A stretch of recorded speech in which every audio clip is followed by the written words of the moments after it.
First, I'd like to welcome everyone to Stop Motion How To with Kieran Quinn. This is part of Fast Film Fest 2021, which is a animation festival put on by the Robert C. Williams Museum of Papermaking in partnership with Georgia Tech Libraries, ASIFA South, and Arts at Tech.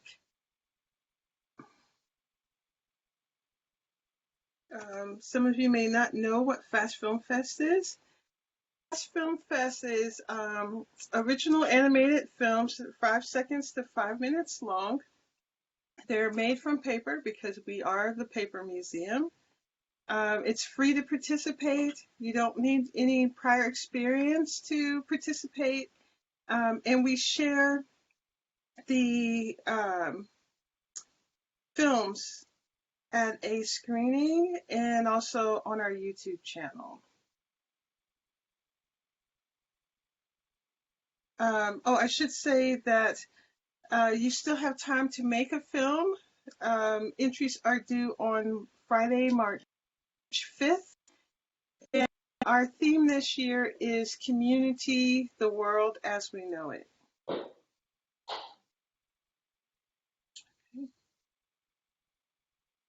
So today's workshop will be brought to you by Kieran Quinn. Kieran Quinn earned a Bachelor's of Fine Arts in Animation with a minor in Visual Effects from Savannah College of Art. She's an animation teacher for Studio 23 Atlanta, as well as the Educations Manager for ASIFA South. And ASIFA South is the Southern U.S. branch of an international animation organization. Kieran also taught online to thousands of kids this summer through Varsity Tutors and is doing another session, currently doing another session right now. And recently animated on a feature-length documentary called Romantic Chorus. This is for an adult audience. So if you want to see it, check it. You can check it out. You can stream it online at romanticchorus.com. Kieran will be referencing a PDF or handout.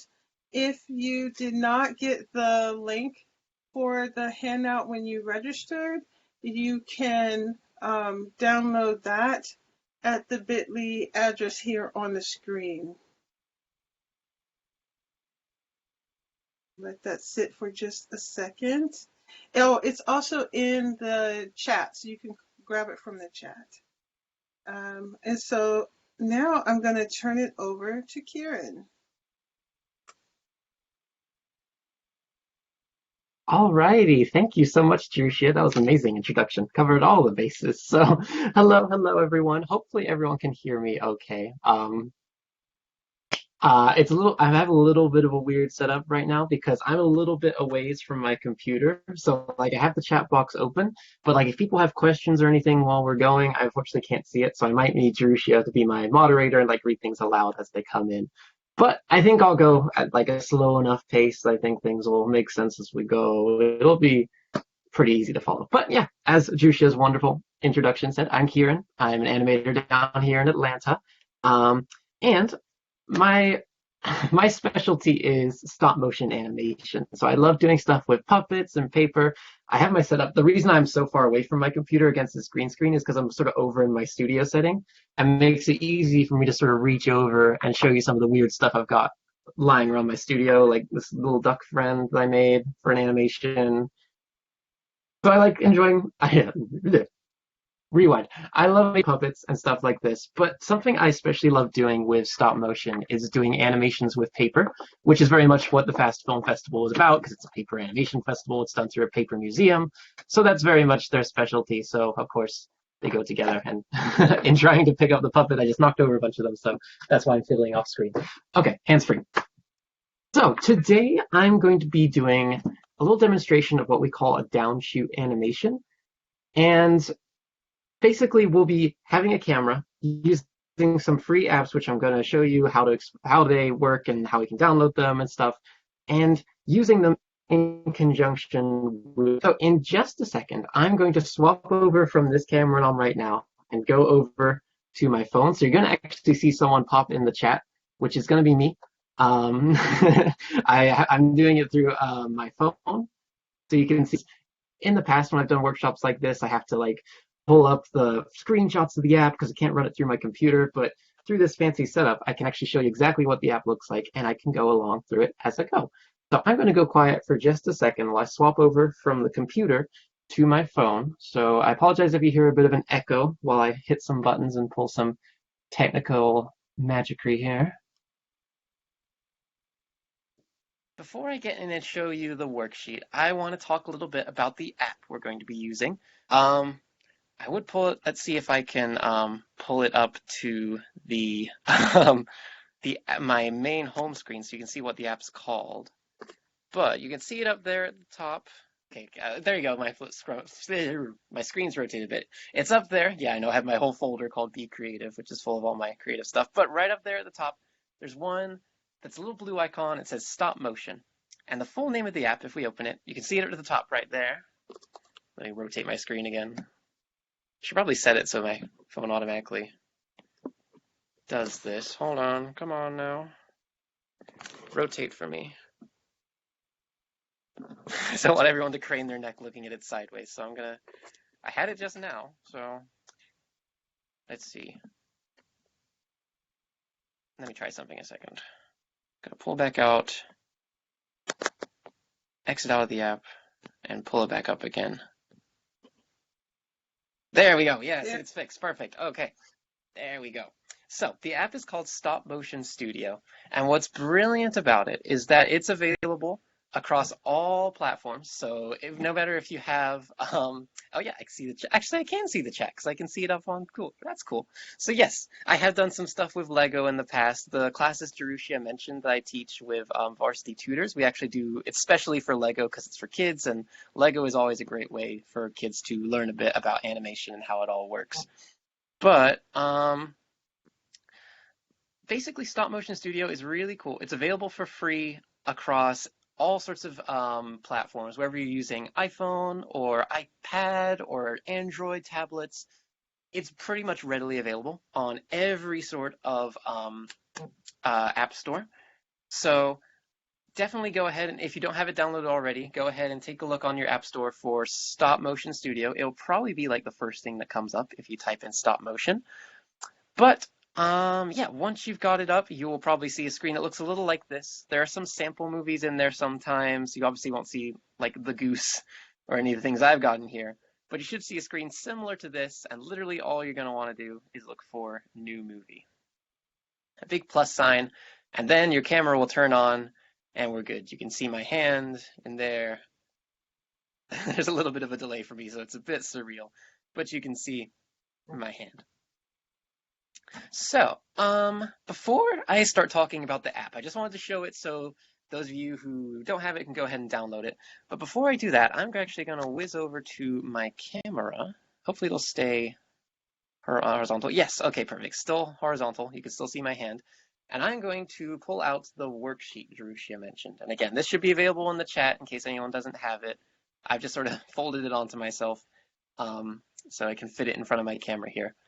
But this is what the worksheet looks like. Hopefully you're able to access that. And basically, from looking at it, you probably guessed what I'm going to be doing with you guys. We are going to be animating butterflies.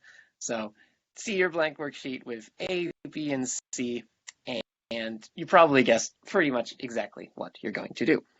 But I thought I'd explain a little bit about what we're going to do, how it factors into the stop motion animation process. Essentially what we're going to be doing is what we call replacement animation. And a lot of the times in stop motion, a way to save the artist a bit of time and, well, Not that there's anything time saving about doing stop motion, but something that they use to make the process run a bit smoother is what we call replacement parts. So my favorite example is always, if anyone knows like Wallace and Gromit, which is the animation that got me into animating. I love Wallace and Gromit, all the animations. Obviously, those are the characters that talk along to dialogue. They say things, and what the animators will do is they'll actually make the mouth shapes for all the individual phonemes. So, like if they're making the ah sound, they have a nice big mouth with the teeth out and the tongue out. And they're making the e sound, they have a nice mouth with the teeth clenched together, and they swap those mouths out as they go. So it's just like it's rather than having like the whole mouth molded on a character and like squashing and squeezing the cheeks to get every perfect mouth shape. Just as you go, as you hear as you're animating along to the dialogue, you can swap out a mouth for another mouth, and it's really cool how that all works. Um, Obviously, we're not going to be doing dialogue today. We're not going to be swapping out mouths, but we're going to use that same sort of technique for swapping out the same sort of character to create the illusion of movement against like a flat background. Because the way we're going to be animating, we're animating with paper. So we're animating two-dimensionally, but using replacement parts, we can create the illusion of three-dimensional movement. So that's what the worksheet looks like. So sorry, my mind's running a million miles a minute, but there's two things I want to show you about the fabrication process before we actually get into the animation part. So the first thing will be the butterfly. Since I already have these out, I'm going to talk about them a little bit. But you can see I've got 3 butterflies that we're going to use together. So basically what you're going to do, the element of customization in this process is you customizing the butterflies with your own choice of color. You can have like vibrant purples. If you want to do something more realistic, you can do whatever. For example, magically underneath here, ta-da, I have my finished butterflies. I went ahead and did them beforehand just so I wouldn't be having to like go through it all in class, just so I'd have enough time to get through all the animation and stuff. But you can see here, I have an example of what my 3 butterflies could look like. And notice how all 3 of them, A, B, and C, are all pretty much identical, like design-wise, and that's intentional. Across A, B, and C, I'm keeping the design consistent because these are all going to be the same character. So let's call him. I'll call her Beatrice the butterfly. This is Beatrice. I've never given my butterflies a name before when I've done this, but I think it'll make it easier to understand if we think of it as one character. So we got Beatrice here, and she has a very nice. So when you think of a butterfly, you think of probably something similar to shape A with the wings out. We've got a nice purple bump, some green, some very bright colors. So this is how we see her from this angle, but since she's going to be flapping her wings, if we think about how a butterfly moves, I don't know if my other webcam is turned on. No, it's not. I turned on my other webcam, but I'm kind of waving my hands up in the air right now. This is when you teach animation, the thing you find is that you use your whole body to do it. So like it's great when I'm teaching in person because I will like stand in really awkward poses and like wave my hands around to demonstrate this stuff. It's a bit harder to do digitally, but we find a way. So if you think, though, in the back of your mind, if you picture it in your mind's eye, what a butterfly's wings look like when they sort of flap back? They sort of move backwards in space. So if we look at Beatrice here, we see her body, the nice brown solid shape, and her wings are going to move backwards like behind it and then come back to this position. So we want to make sure the design looks pretty consistent across all 3. So when you're coloring, so if you can go ahead and start this now if you want, or if you want to wait until the recording just so you can see it through. But when you're designing your butterfly, it's important you make sure that it's pretty consistent across. Even if they don't look like one-to-one identical across all 3, you at least want the wings to, across all 3, it could be pretty easy to identify that these are the same character. This is the same butterfly. So that's what you want to do when you're designing your butterfly. That's really the only thing you'll need to worry about when you're actually going through and coloring them. After you've colored them, after you have something consistent across all 3, you can go ahead and cut them out along that dotted line I provided. but just make sure you remember which is which, because A is the one that's pretty much traditional butterfly shape. You can see the wings out there.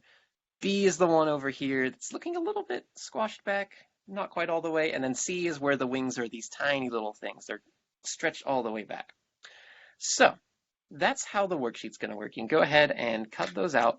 For the sake of time, I actually am going to resort back to a previous example of this butterfly. So mine looks a little different. This is going to be a different butterfly. Let me see. Another bee name. Barry. This is Barry the butterfly. It's a different one. We're having a different character just to save myself some time. Barry's design is a bit different. He's got the purple and the spots of blue. So we are good on that front. So before I get into the animation part, which I know is the super exciting part, there's something I want to show you guys first. And that is how I'm animating. Because you might have noticed that my camera is pretty much just floating. My hands are free. I've had both my hands up. I'm not holding my camera in place. It's actually being held in place by our downshoot. So I've used that word a few times, downshoot, downshoot. You might wonder what exactly that is.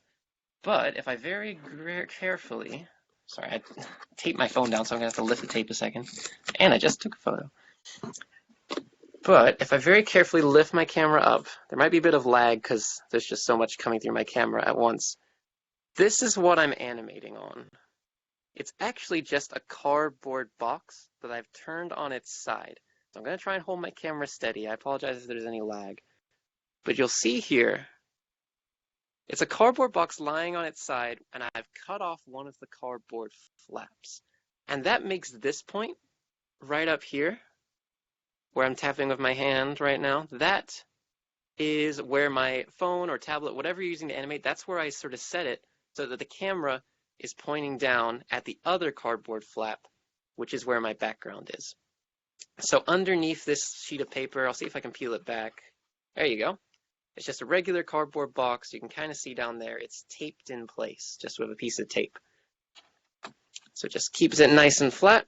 And the reason I tape it to the lid when I use my background is because my hands are going to be coming in here and moving stuff all over the place. And if I just tape it down with some tape, then I don't have to worry about knocking things over. I can just go in, animate to my heart's content without sliding things all over the place. So, in a sense, the materials you'd need for this class would be obviously the butterfly worksheet. You can see I've got them cut out. And then the cardboard box, just to hold it in place.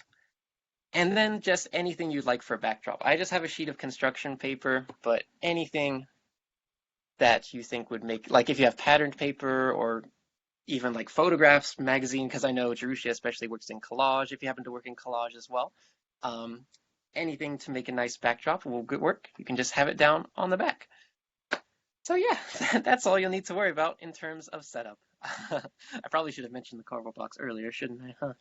But, you know, it's the reason I try and like have this whole setup is because I think it's super easy and accessible. It means like you don't need like anything super fancy to really jump in there and animate. All you need is some paper and a cardboard box, some scissors, and you're good to go. So, with that being said, let's jump into the actual animation itself. So there might be a bit more lag a second while I jump back over to Stop Motion Studio. And it's probably going to do the thing, yeah, where it rotates my phone again, so I might have to do some tinkering to get it back. There we go. Okay.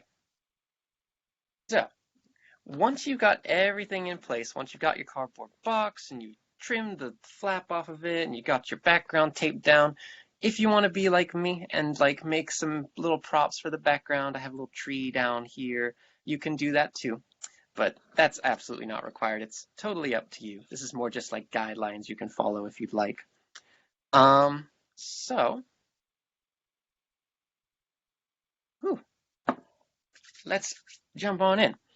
So this is what it looks like. Earlier when I was in Stop Motion Studio, you saw I was on that main menu here where you can hit the plus button to start a new movie. I already started one, but when you come in, it might actually differ. If it's your first time ever using the app, it might just take you immediately straight in to the animation menu.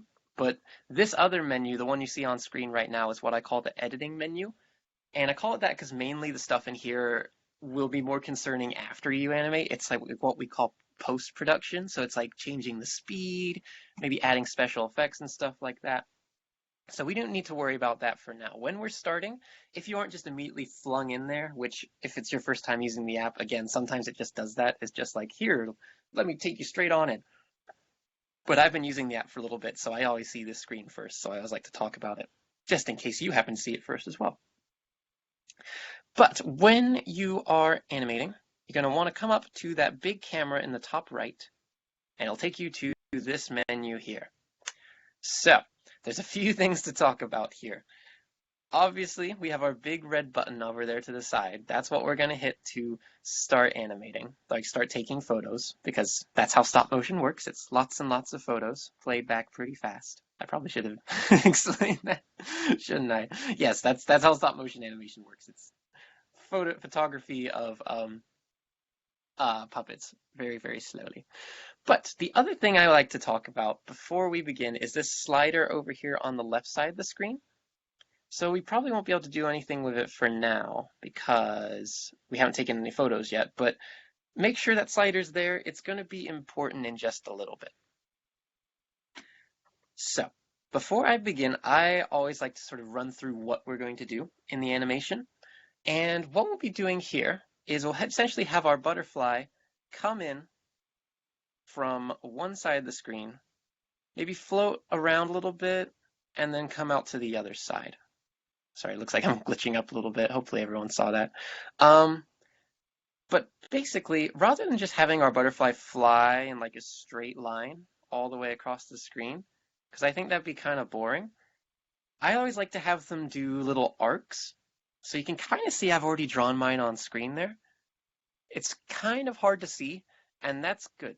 What I like to do before I start is I like to have my background in place, and I like to kind of make a little plan, draw along where my butterfly is going to appear. So you can see very lightly I've drawn an arc on there, and what's great about this setup is because since I drew it so lightly, like me in the real world, like looking at it, I can see the arc pretty clearly, but since you guys can only see it through my screen, you can only see it really faintly. And this is great because that means when I'm going to use this line for planning, and I'm going to draw it again so everyone can see it nice and clear. But when I actually watch back through my animation, this line is going to be very hard to notice. So have a pencil on hand so you can plan out your own arc when you're doing this. But now I'm going to draw over mine a little bit thicker, like darker, so everyone can see it nice and clear. And again, when you're doing this, you don't want it to be visible, so just lost my words there for a second. Definitely draw it pretty lightly, but I'm going to go over it again with my pencil so you can see. So I'll draw just the line first. I apologize if there's a bit of wobble on my camera, but since I'm using the same background as I did before, it's a bit more visible than it will be on yours since you're using a nice fresh piece of paper. But I want my butterfly to go on a little bump like that, maybe fly up a little bit and maybe soar down off the side of the screen, something kind of expressive like that, rather than just like a boring straight line. If you want to go a bit more like expressive viewers, you could have like a loop-de-loop, you could have them fly in a loop, you could have them do zigzags, but I just find having arcs like that are a bit more interesting than just like a straight line across the screen, right? Now, the other thing I'm going to do before I start animating with my plan is if you look really closely at my first drawing, like the light pencil, you can kind of see little dashes along my arc. And I'm basically just throwing those in so I know where to position my butterfly along the arc as I'm moving them along this arc. And I'm going to draw them a bit thicker now so you can see, because there's actually a very specific direction behind them. They aren't just like evenly dotted along this arc. I actually spaced them out in a very specific way. So what I'm going to do is I'm going to start coming in and dotting those. So I maybe, I'll start with one right here. I'll draw it nice and thick so everyone can see it. And again, when you're drawing yours, if you're going to do an arc to plan out your thing, if you draw it light, you guys have the benefit of it not showing up too bad on camera. It gives you a blueprint to follow without it being too intrusive or anything. But, so I'm going to start here, and basically my butterfly is going to start from actually maybe off screen and come into that point, but that's the starting point of them traveling along this arc. So they're going to start here, But if we think about it scientifically, like if we think about like something fighting gravity, like fighting upwards, flying upwards versus like soaring downwards, they have to exert a lot of energy, right? Like a butterfly has to flap its little wings pretty hard to fly up and up and up, and then once it reaches the top of this peak right here, then it can kind of coast down. It can go like woo, soar all the way down and off the screen. So we're going to think about how that works physically and theoretically. In such, I'm trying to sound all smart, but basically it just means I'm going to plan out as my butterfly climbs this arc that its positions are going to be kind of close to each other. So I'll take this nice and slow so everyone can see, because I imagine I'm lagging a little bit. But if I put them in here, I'll put them pretty evenly spaced, but they're kind of close together. I'll draw over my previous ones, so you might see my old ones on there, but I'll make sure my new ones are really thick. So kind of close together. And like keep that consistent spacing until it's pretty much right at the top. So you can see there, almost like train tracks, they're pretty evenly split. But then when it gets to the top, it's going to start coming down this way, right? It's going to slide off screen. So since it will have like, it'll be letting, I'm trying to sound all fancy and smart and sciencey, thinking of big terms I can throw in here, but like as it's basically like letting gravity carry it back down or like swooping on its wings, there'll be a bit more spacing. It's going to speed up as it sort of goes down the hill. If you've ever, ridden a bike up the hill and then like just vroom, ridden it down, let gravity carry you. Um, Again, I haven't studied proper physics since like 11th grade, so this is all a bit rusty. I'm probably using the wrong terms, but you know what I mean. We're going to speed our way downhill, and as such, we're going to plan out our points so that they're further apart. And that's going to make it look like the butterfly is really speeding as it speeds down and off screen. So we can see there the basic path our butterfly is going to follow. So now that we're all planned out and we got all our pieces fabricated, I'm going to bring Barry back. He's back. There he is. Got all my pieces fabricated. I got my cardboard box in place, got my camera in place. Now, at long last, we're ready to animate. That's the thing you find with stop motion as well. Like, most of the production process is building everything. It's getting all your characters built, if in this case cut out of paper, designed, and all that.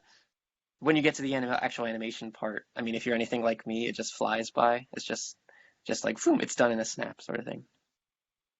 But let's get into that process now. I hope I'm not running low on time, but regardless, this is the fastest part, so this will probably fly by pretty quick. But what I always like to do before I start animating is I like to take maybe a handful of photos, like 4 or 5 photos of just nothing, just this blank canvas. So I'm going to do that now. I'm going to come over to my red button over here.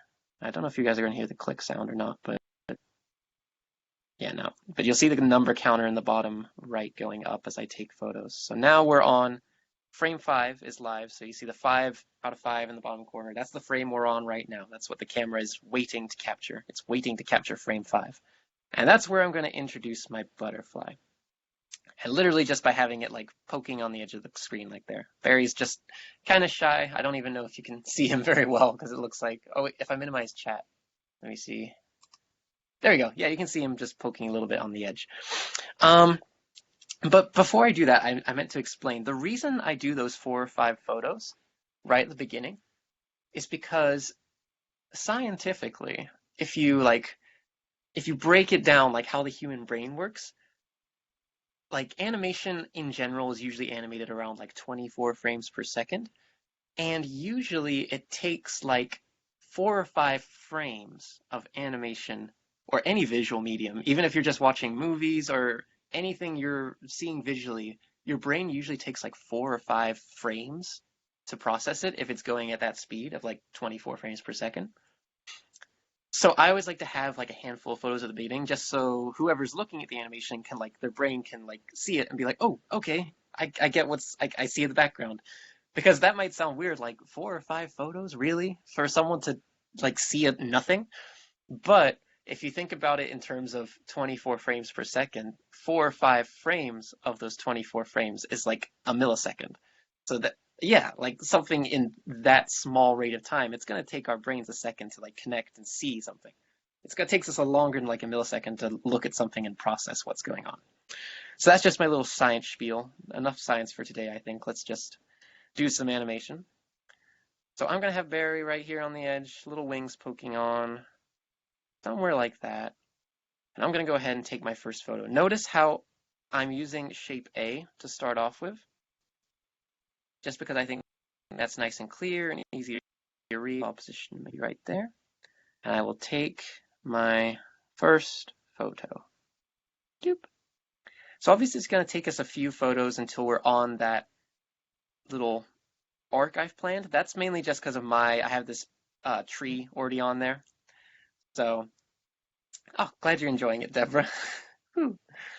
Yes, I found out apparently I can see messages. So yes, if anyone has any questions, if you just put them in the chat, I can actually see them, which is really cool. I did not know that was a feature. But it's because of the way mine is laid out, it's going to take a few frames before we actually get to the start of the arc. So I'm just going to have Barry stay at A pose for now. I'm just going to keep this one in, move it along a little bit. But this gives me the chance to introduce the other thing I was talking about, which is this slider on the left side of the screen. So I'm going to go over to it now, and notice if I tap it, oops, hold on. Yeah. There you go. If I tap it and slide it down, Barry becomes kind of invisible. And then if I put my hand in front of the camera, it definitely looks invisible. It's like I'm a ghost. This always, like when I show this to my younger students, they always freak out because like, oh my gosh, I'm a ghost. So for them, I usually call it ghost mode. But the technical term for it is called onion skin, because if you've ever peeled an onion, like onions have a transparent layer of skin, and we basically use it to see what the last photo we took was.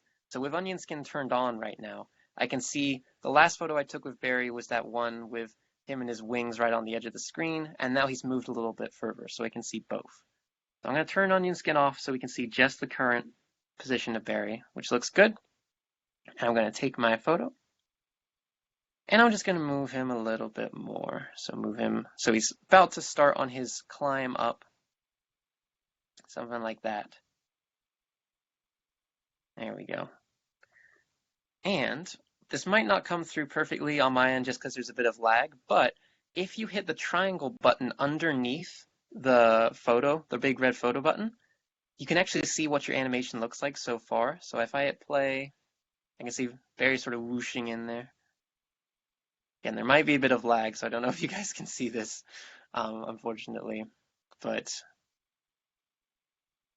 yeah, it looks like it's lagging a bit too much for me to show that. But I will see if I can play at least at the very end so everyone can see it then. But if you're going, I always like to, as I'm animating, just hit the play button, see how it's looking, make sure it's looking smooth so far. Because that way, if I've like, I don't know if it's going too fast or if it's not looking quite right, I can just go back a few steps before it's too late. Because if I'm like all the way up here at the top of my arc and then I realize, oh, I don't quite like how Barry entered the screen, it's kind of hard to go back and fix that. But while you're here, it's easy to go back. So let me make sure turn on onion skin. Yep, I've moved Barry, so he's in place. And now I'm going to take my photo. And at last, I think it's time for us to start making the climb. So this is where all the shapes we have are going to come into play. We have A, we have B, and we have C. Oh, and yes, good question in the chat. Is there any way we can post it? Yes, there is, and I will, not only will I post mine so everyone can watch it without lag, but I will also show you how you can share yours. So once you do your own animation, if you want to share it with the world, I will show you how to export, because you can do that all within this app. It's really cool. But, so I have all three of my shapes laid out, A, B, and C. And basically, I'm going to keep swapping through them to create that illusion of the butterfly flapping its wings, even though we're dealing with a 2D space. We're going to use all three of these parts to make it flap its wings and fly. So, I'm going to turn on onion skin, because obviously I moved Barry out of the way. I need to remember where he was. So he was down here. And I'm going to take shape B. So I had shape A out. That was that perfectly butterfly-shaped one. This one I'm holding right here. That was shape A. And I'm going to put in shape B. right here at that first point. And basically it's going to create the illusion that Barry has started to bring his wings back so he can really start exerting force. So I've swapped out shape A with shape B. I've gotten onto the grid, and now I'm just going to take my next photo. So, doop. First position on the grid is on, so if I turn on onion skin and remove shape B, I can see that's where Barry is. Now, I'm going to bring in shape C. So shape C is this one with the wings all the way back. And basically, I'm going to take shape C and put it on the next point. So, casting a bit of shadow, so I'm going to try and come around at a different angle so I can do it without blocking everything.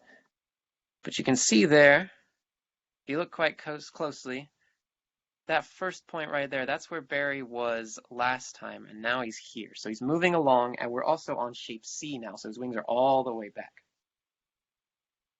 So, if I turn on onion skin, you can see that as well. You can see that's where he was before.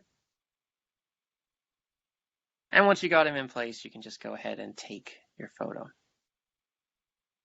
Now, you've probably guessed just from how we've been doing this so far, that's going to be like the pattern is swapping out the butterflies, so jumping A and B and C and constantly replacing them. And yeah, that's exactly what we're going to do. But the rate at which you replace them, I would say is up to you. What I like to do is I actually, when I get to C and A, the ones that are like the extreme positions, like where the wings are all the way flat out front and all the way flat out back, I like to hold on to those for a little bit extra. So rather than jumping back to another shape, I'm actually going to hold on to shape C for a little bit longer. I'm going to move it up to the next point, so maybe like right up here. So I'm actually keeping shape C, not swapping it out just yet. There you are. I can turn on onion skin, see he's moving along. I'm going to take another photo. And now I'm going to start swapping it back out again. So I'm going to take out shape C and I'm going to bring back shape B. So that's this one that's like kind of the in-between, and use onion skin to slide in place. And something else you can do with onion skin actually, if I set this all the way, I have it set, if you kind of look down here, it's kind of like a blurry mess right now. And that's because if you look over to the slider, see how there's a little number 3 above it? You can tap that button to see a number of frames back. So right now it's set to 3 frames back. If I tap it again, it goes to 5 frames back. If I tap it again, it goes back to 1 frame. So I usually keep it on 1 frame, but if you just want to see how your animation looks, like how it's been paced and stuff, you can use that number at the top to adjust how many frames you're looking back. But I'm just going to stick with 1 because I think that's a bit... Otherwise, my screen's already a bit laggy. It'll probably get even laggier if I try and do too much onion skin. But I've got shape B back in, so I'm going to try and slide it to the next point along my grid, so maybe right around there. Turn off my onion skin just so I can see it looks good. Hit my photo button. And then I'm going to take out shape B again. So I'm only keeping shape B on for 1 photo at a time, whereas shape A and C, I'm keeping it on for 2 photos at a time. So I'll bring in, you can see my onion skin is on there. I will bring shape A in and line it up on the next point, somewhere like that. And I'll turn off onion skin just so you can see what it looks like on its own. And I quite like how that looks, so I'll take that photo and then I'm just going to slide it up a little bit to the next point on my railway tracks / ladder / whatever you'd like to call it, arc.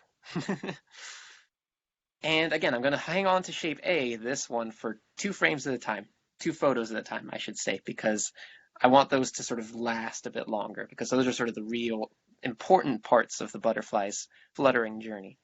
So I'll take that photo. Actually, let me make sure onion skin.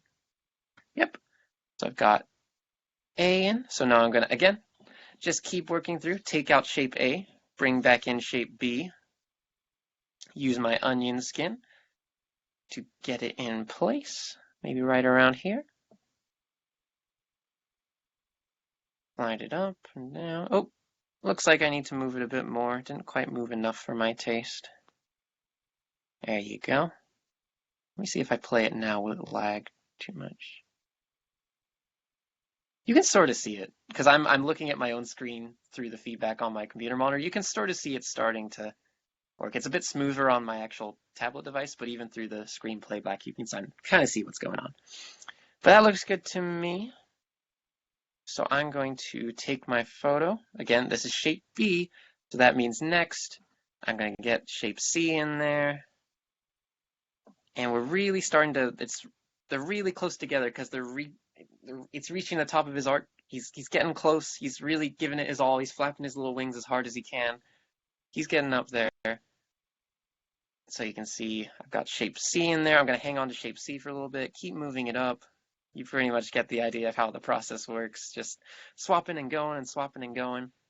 Let me turn on onion skin so I can see. There you are. You can sort of see where he was before and where he is now.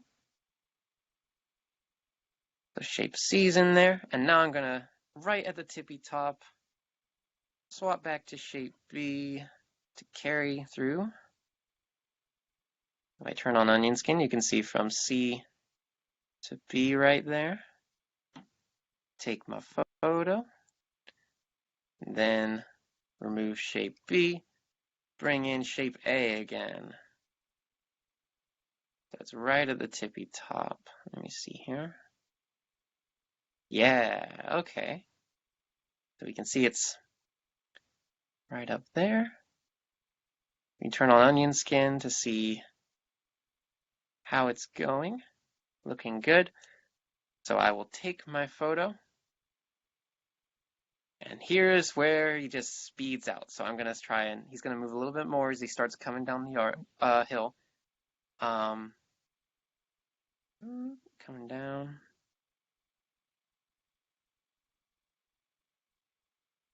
I saw a question from Jerusha, but it looked like it got cut off a little bit.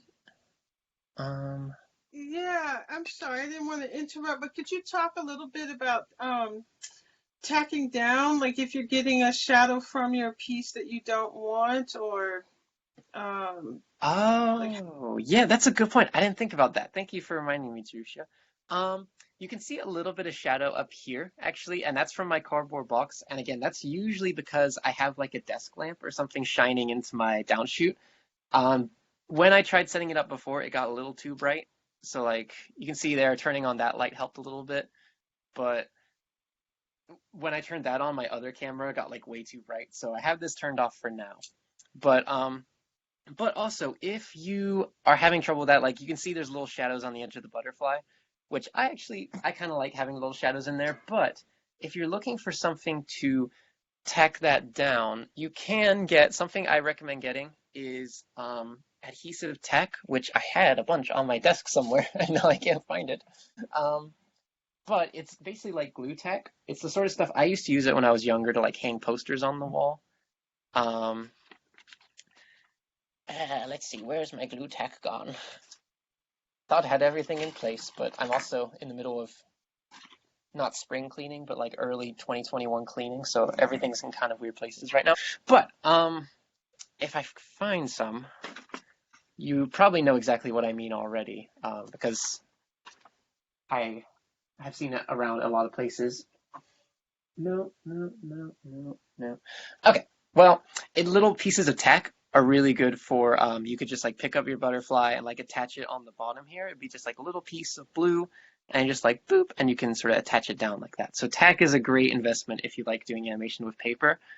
Or even like, cause with my classes, I do animation with Lego as well for my students, just cause it's accessible for them. And Lego is, using tack with Lego has worked wonders for me because it allows you to like pose things in weird ways that normally they wouldn't. So if you just like doing stop motion or crafty things with paper, definitely tack has been a godsend for me, at least. And again, I would show it on screen right now, but my little packet seems to be missing. Probably honestly was my cat because she was crawling over my desk before the class today. She was being a nuisance, so she probably knocked it off somewhere.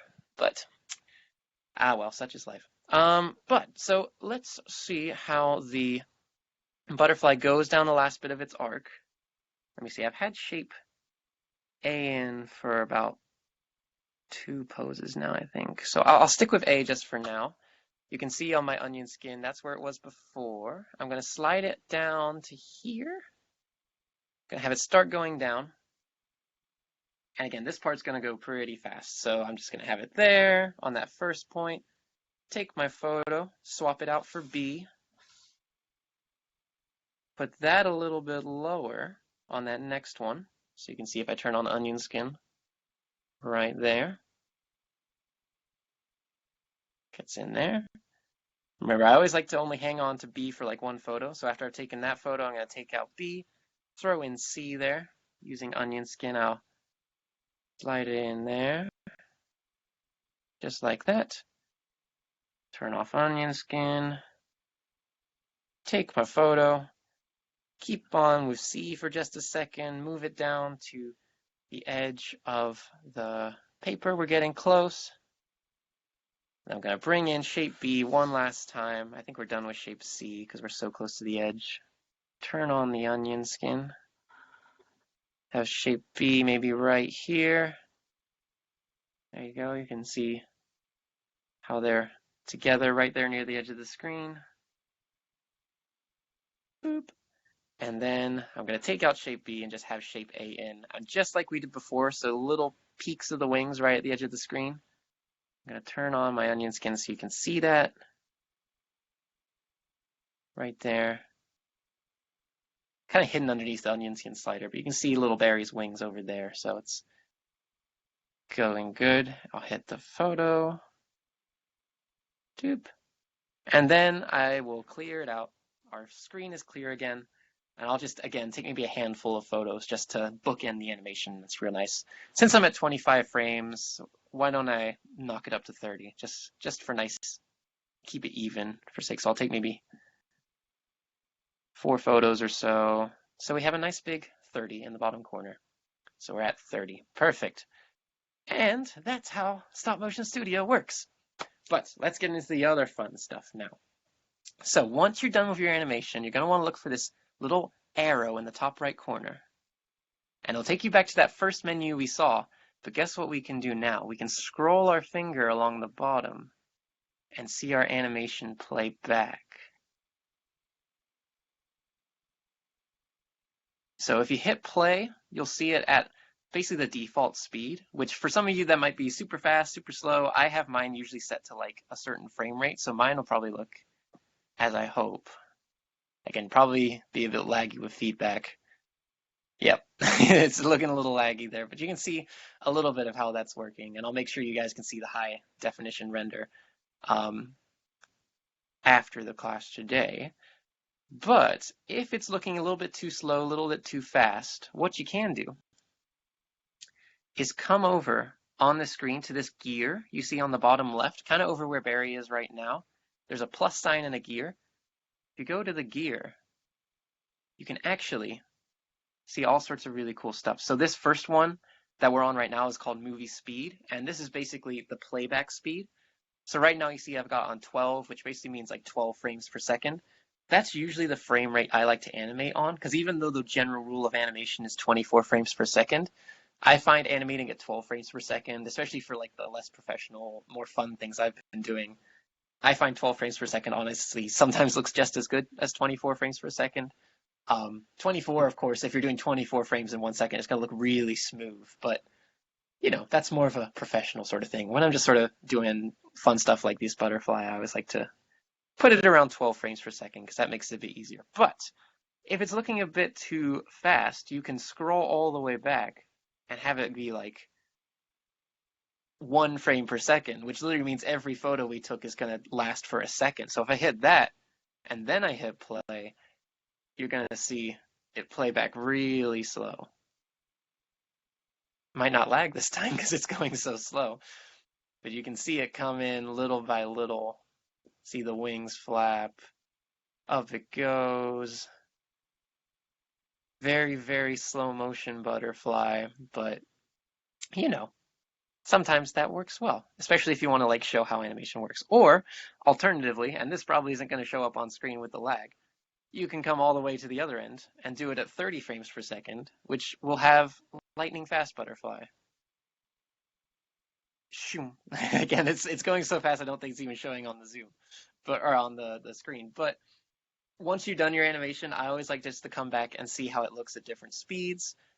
Um, Again, I always think a pretty cozy spot is around 12 frames per second. When I plan out my animation with like the arcs and stuff, it's usually with about 12 frames per second in mind because that looks good to me. But there's other cool features in Stop Motion Studio as well I want to show you before I go back and do conclusion. Over here on the left, you see like the plus sign.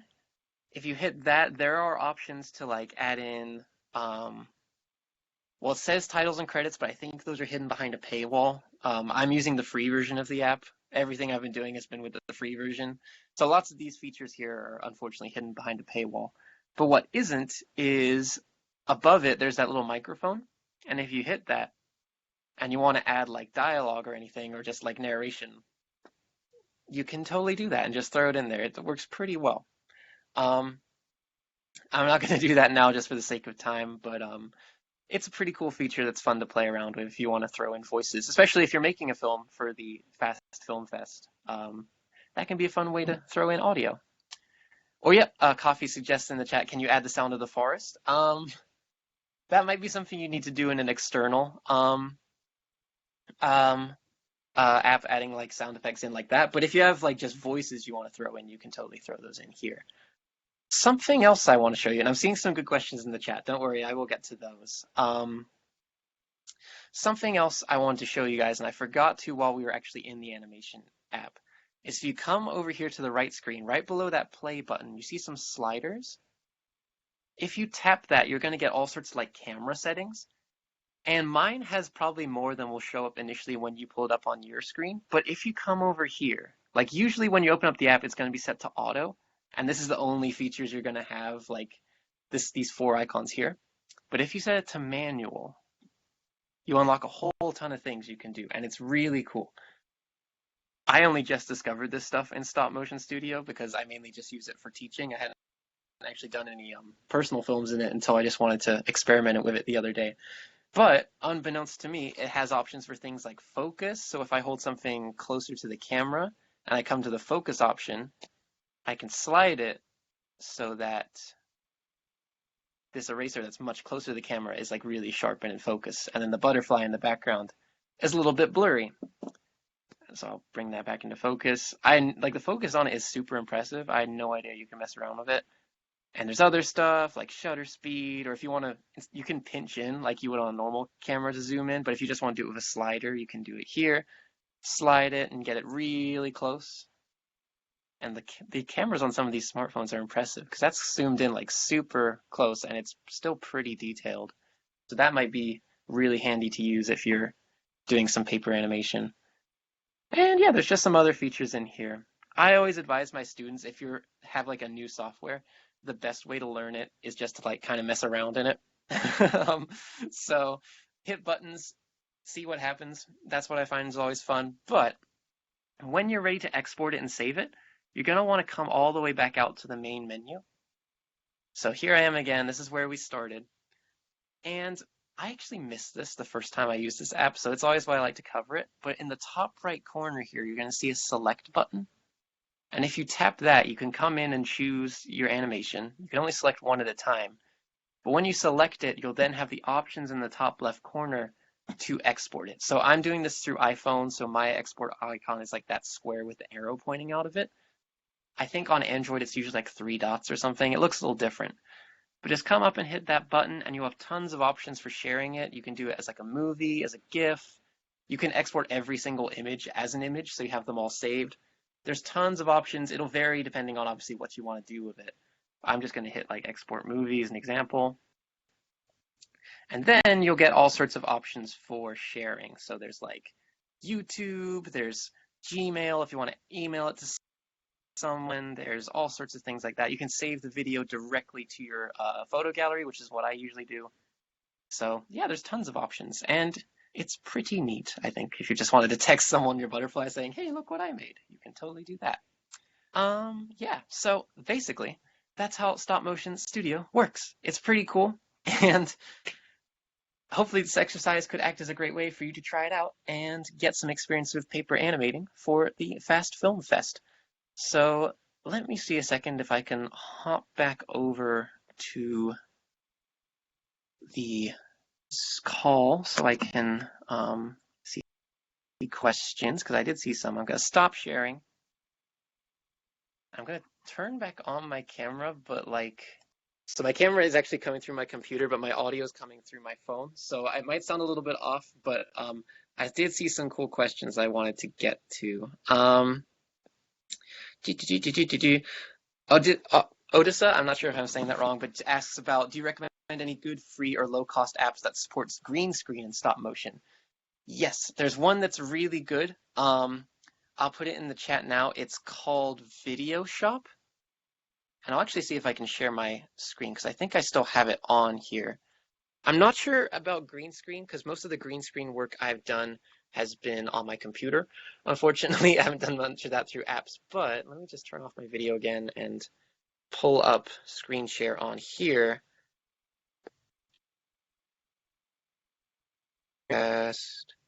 Start broadcast. Sorry, taking a second. It's I noticed that because I had not explored the manual settings that you just showed, so I learned something tonight, today.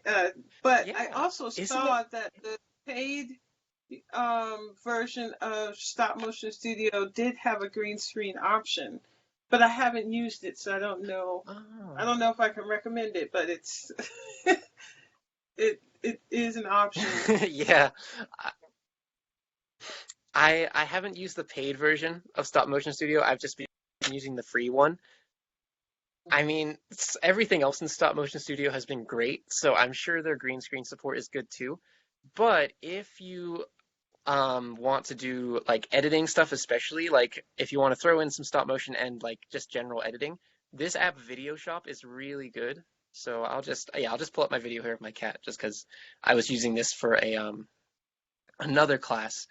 But there's if you wanted to add like the forest sounds like someone was asking, you can do that. And here, because if you come down to where it says music, there's tons of options for like throwing in built-in sound effects and stuff. So if you're doing your Fast Film Fest film, let's try saying that 3 times fast, and you want to like add sound effects or music or something, this app is great because it has lots of like stock free music you can throw in as well. So you can just bring it straight out of Stop Motion Studio into your phone gallery and then just bring it up in this app and just do all your editing in here.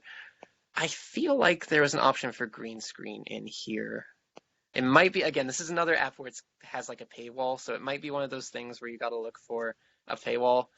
Unfortunately, again, when I've done green screen and stop motion, I've usually done it through another slightly more expensive software. So doing that without spending money, it's tricky. I would say if you're willing to try out the free version of Stop Motion Studio, that's what I would trust the most, just because everything else in that app has been super impressive. But again, I never like to endorse spending money. I like to keep it as cheap as we can when possible. But I'll definitely do some more research into using apps that have green screen access because it's something I would love to incorporate in more of my classes. But yeah, so let me go ahead and stop And green, stop Kofi rock. has a Okay. question. Um, Can you put a link of the what is it called? The film fest in the chat?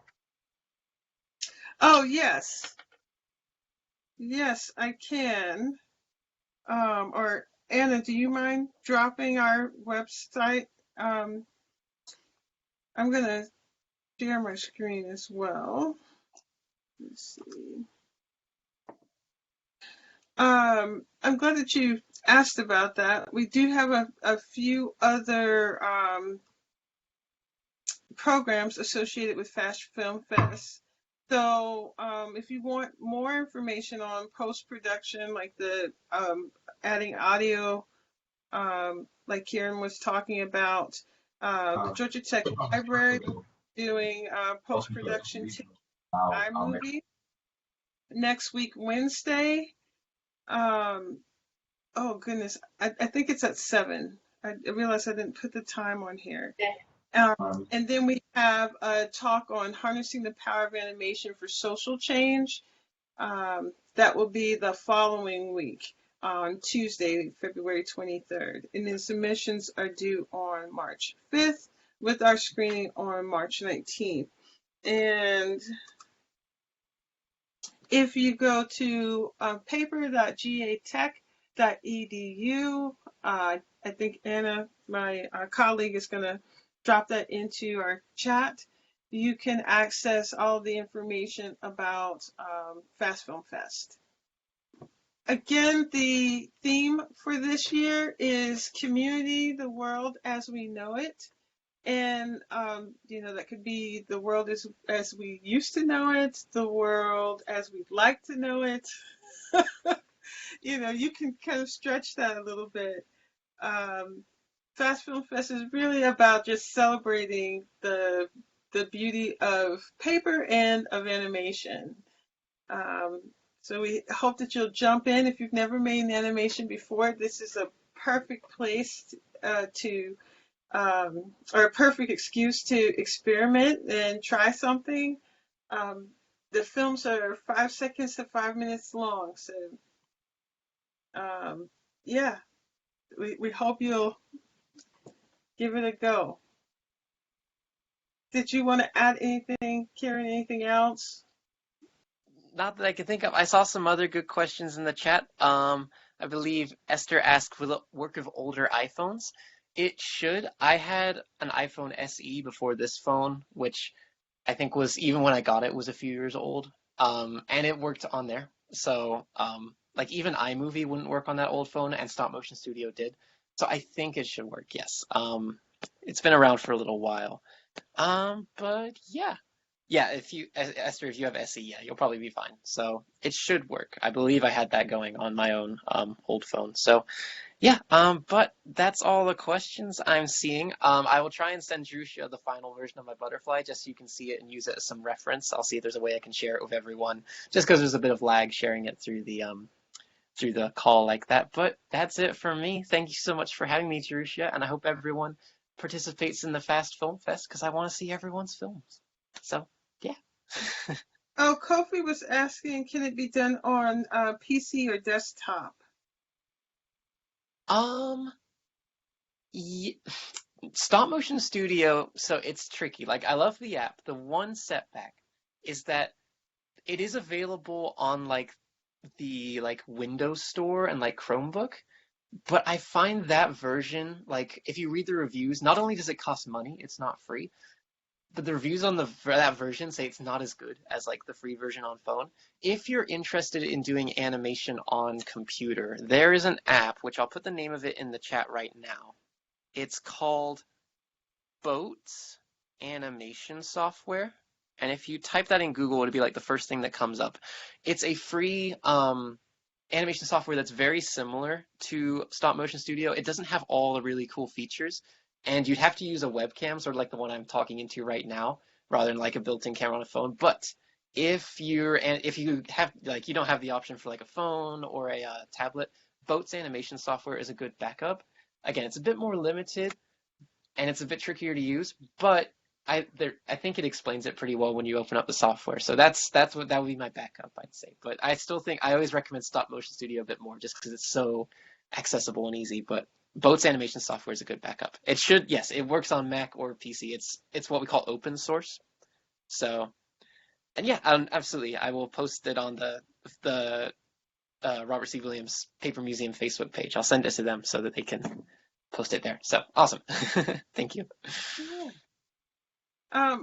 And then the one last thing that I'd like to mention is that you were showing the animation with flat paper before the Fast Film Fest. It has to be paper, but you can work with origami.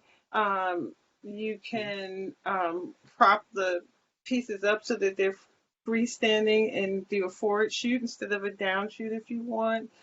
You can combine processes. You can collage using magazines and or photographs that you've taken. So there's a lot of different possibilities and options. for making a film for our Fast Film Fest and just animation in general. Yeah. Thank you so much, Kieran. Of course, it was my pleasure. Thank you for having me. And again, good luck to everyone animating in the Fast Film Fest. I'm really excited to see what everyone comes up with. So, yeah.